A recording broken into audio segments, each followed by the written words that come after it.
There was an interesting contrast between the Zaid speech and the Prime Minister's speech.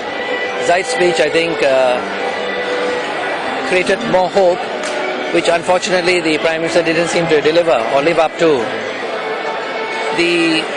We welcome, of course, the announcement of the setting up of a judicial commission.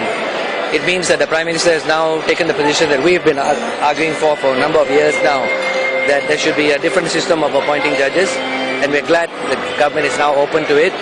But ultimately, we must remember that the quality, any commission, the effectiveness of any commission is measured by the people who are there, whether they reflect the relevant stakeholders and the transparency of the process. That we will have to wait and see. But my main disappointment this evening is the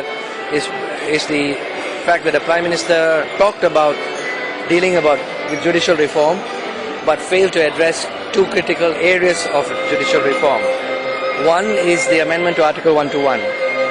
Zaid mentioned it, and it's something that we would have supported in Parliament, but the Prime Minister was completely silent, and that is very disappointing. The other is this: the Prime Minister mentioned corruption in his speech, which is correct. Corruption describes the reality, or part of the reality of the judicial system today. Corrupt judges, cases being affected by money considerations, and corrupt lawyers. But he was absolutely silent on what he was going to do about it.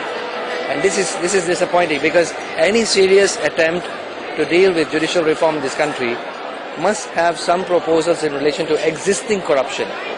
What are you going to do with the evidence that has come out on the Royal Commission on the VK Lingam tape? What are you going to do with the AC investigations of 98? When are you going to have one or two high-profile prosecutions of corrupt judges and corrupt lawyers? It is only those kind of measures that are going to fix the existing problem of corruption in the judiciary, not just talking about appointments that are yet to be made. On the announcement about to give out the extra payment to the judges, do you think it actually will bring us closer to the 1988 judicial crisis? I think as far as those judges are concerned, the money is not the issue. I think for them tonight is important in the sense that it is a recognition of a wrong that was done, of the suffering that was inflicted, and the damage that happened. I think for them that is probably good enough. And I think the money is secondary to people like that,